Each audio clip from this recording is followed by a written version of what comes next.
Hello, everybody, and welcome to the Lifecycle Marketing panel. I have the great pleasure to be joining this wonderful group of marketing professionals and sharing our experience with Lifecycle Marketing.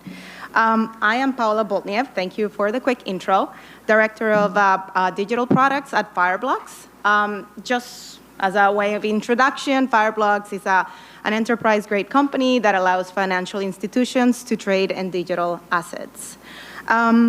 Now, today, I'll be helping moderate the panel. And why don't we start with a series of introductions? Would you like to take a moment or two to share your name, role, company, and then we go from right to left? Sounds good. Hey, everyone. I'm Katie Meeker. I'm the Director of Customer Marketing at iCIMS. iCIMS helps organizations like IBM, FedEx, Amazon attract, engage, hire, and advance talent. So we work with human resources and talent acquisition departments. We're in the B2B SaaS space. And I personally have been with the organization for almost 14 years, the majority of that time focused on customer marketing. So I have the really exciting job of leading a team of customer marketers who are focused on things like preferences, case studies, awards programs, community, and of course, lifecycle marketing. So excited to be here today. Thank you. Hi, everyone. I'm Jake Bodmer. I'm the Director of Lifecycle at Masterworks. We are fractionalizing the art market. We take physical, real-world masterpieces and divvy those up into shares and sell them to retail investors like yourselves. Think of it like a mutual fund that you can invest in, but it's a Monet or a Van Gogh. Hi, everyone. I'm Kate Vanass. I'm Director of Customer Marketing at Cisco Meraki. Meraki empowers businesses to manage their networks in the cloud.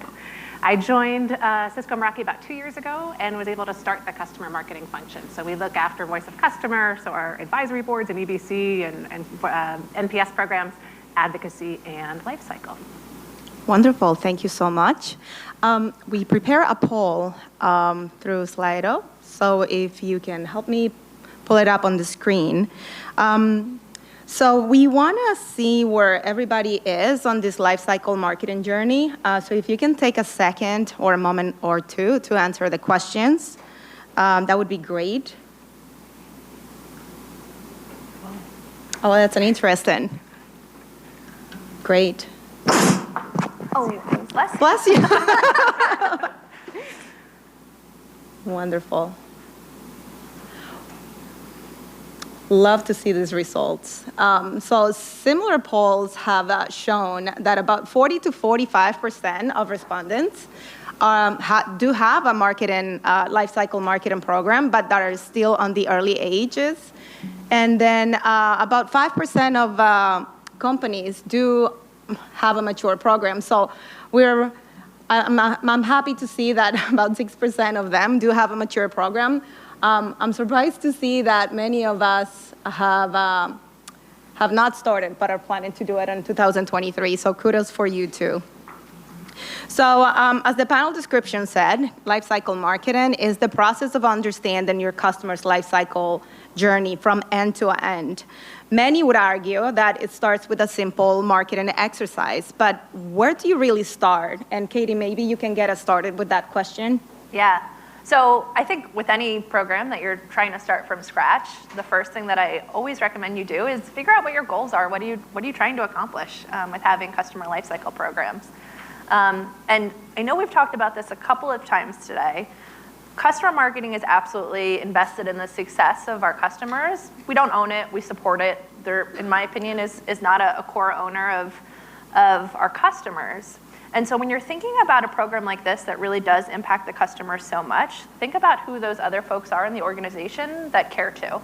And so what I've done in the past is we'll assemble really like a tiger team of folks across the organization to help, one, identify what the goals are of lifecycle marketing. So I'd bring in customer success managers, implementation managers, sales and account managers, and we'd all agree on what that goal is for what we're trying to accomplish with our lifecycle marketing. And then what we've done before is say, okay, what does the customer journey look like, and what are some key milestones in our customer's journey? And you can go all in, and you can hire a third party, or you could invest in your team to do empathy mapping and create a full-blown lifecycle journey that includes different personas and different segments. But you don't have to. So if it's just you, or if you have a minimal budget to create your customer journey, get some Post-it notes out and get that Tiger team together and start to list out what the important milestones are in your customer's journey. And remember to keep it from the customer's point of view. So it's easy to start thinking through things of what we're doing to the customer, but think about what the customer is actually doing and experiencing at each of these milestones. And so, for us, some of the milestones in the past have been, okay, great, they signed the contract, they're going live with their product, they're adding new product, they're renewing. What are the different activities that you want the customer to either know before they reach that milestone? What should they be excited about as they're reaching that milestone? And from an organizational point of view, what are the people plays that are happening leading up to that milestone? And you start to get a real sense of what the content can be from your marketing organization to your customers in this lifecycle campaign by going through this exercise. And the other thing that I would say when you're just starting off is it's easy to just think about the content and what it is that you're trying to get across to your customers. But there's a whole operational side to this, and I would say almost dual path it. So start to get your Tiger team together, start to think about the content, those milestones, what you want the customers to know as they're reaching those milestones, but then also start to connect with your marketing operations team. So we use Marketo and we use Salesforce. We may use Gainsight in the coming year. But if you haven't done this before, and I don't know if you guys have experienced this as well, but man, there is a lot that goes into the triggers behind a campaign like this, especially if you're thinking about doing time-based triggers. So do you have, even in your Salesforce, do you know when a customer is going live with your product? Do you know who the people are that are involved in that project? So I don't mean to make it sound daunting, but you do almost need to think about the path of content and what the customers need to know, and then also like how you're delivering that, and if your system setup is in a way that you can actually accomplish this. Sometimes the actual operations piece of this has taken much longer than the content piece of it, so get started early, give your marketing ops folks a seat at the table to get started. Thank you so much, Katie. I love the idea of putting together a Tiger team. Sometimes you just need to roll up your sleeves and then just, Yes. Get into a war room and start mapping that customer journey. So important. Thank you.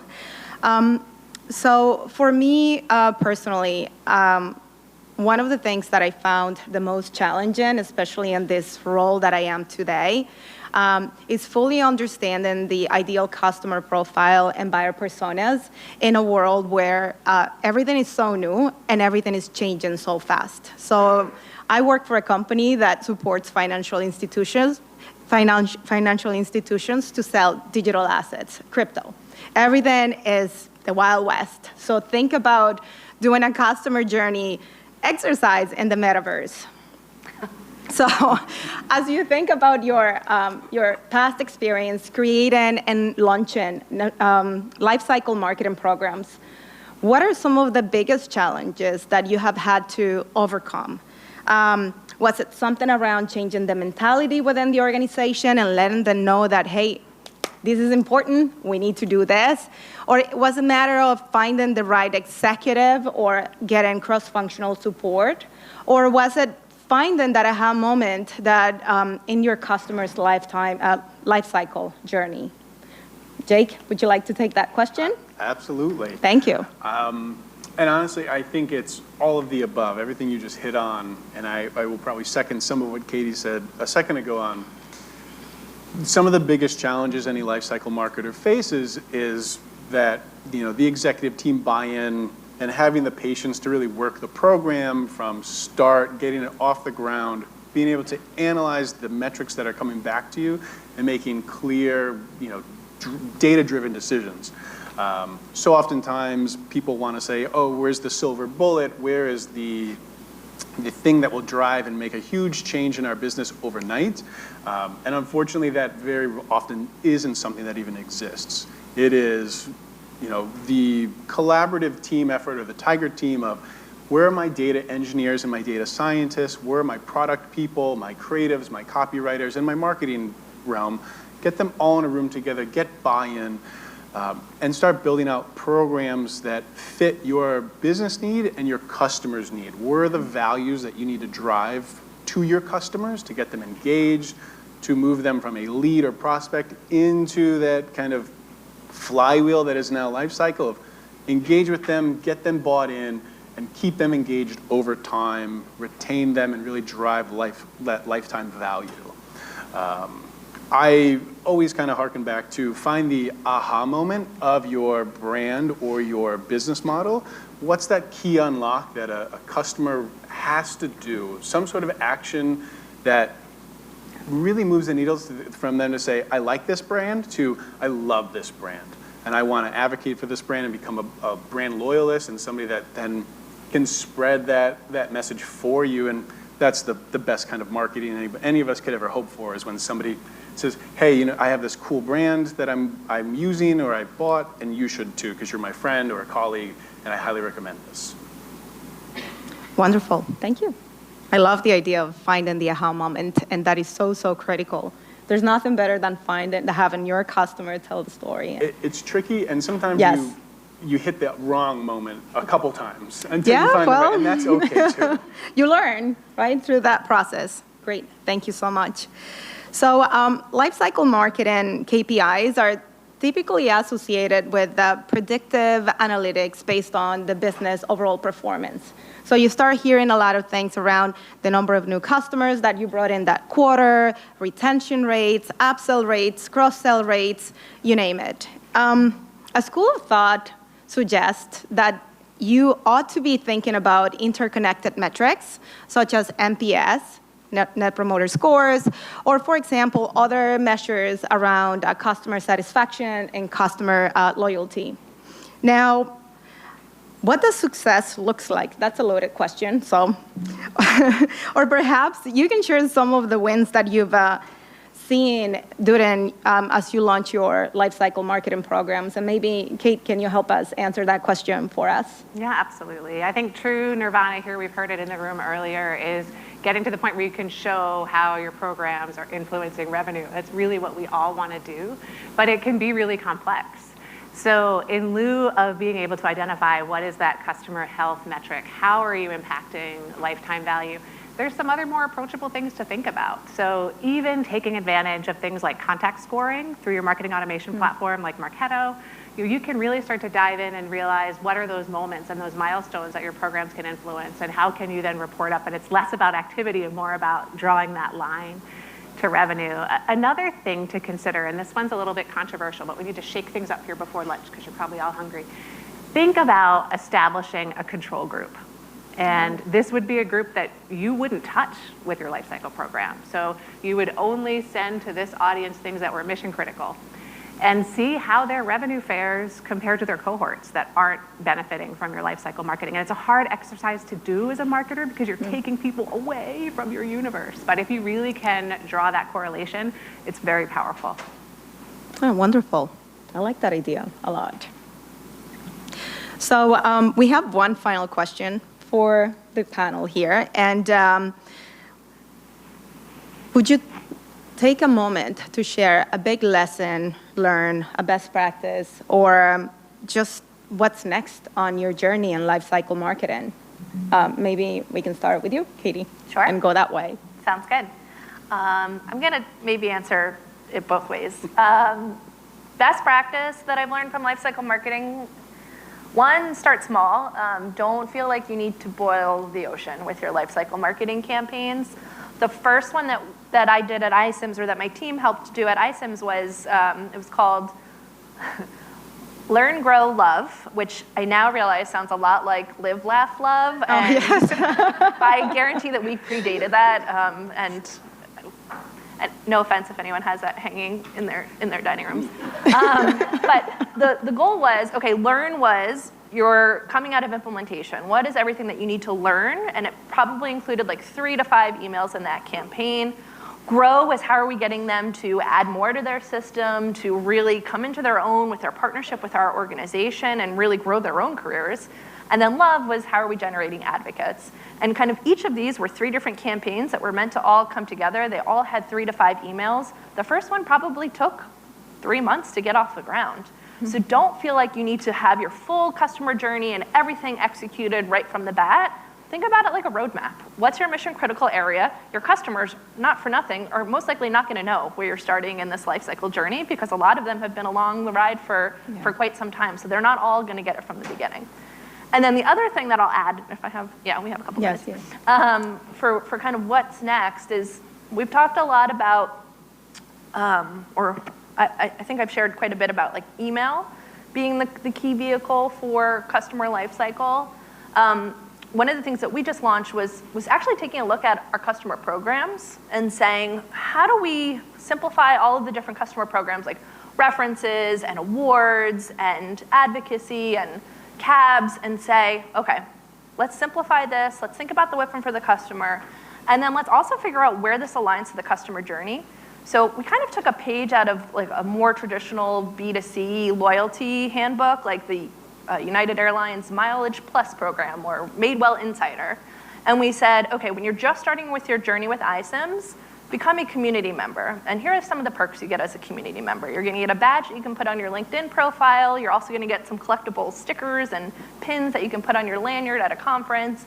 And then as you grow with the organization and as you become more tenured with using iCIMS or within your talent acquisition profession, we'll start to recommend different tiers within that program, so that essentially you're still growing your advocacy and you're becoming someone who will eventually hit that top tier of becoming an innovator award winner, and you'll get the North Face that comes with that and all of the other special perks like getting invited to our annual conference. So think about lifecycle marketing not just as email communications or not just as messages that you're pushing through your technology, but really the customer experience in general and how you can line up more of what you're doing to where the customer is in their life cycle.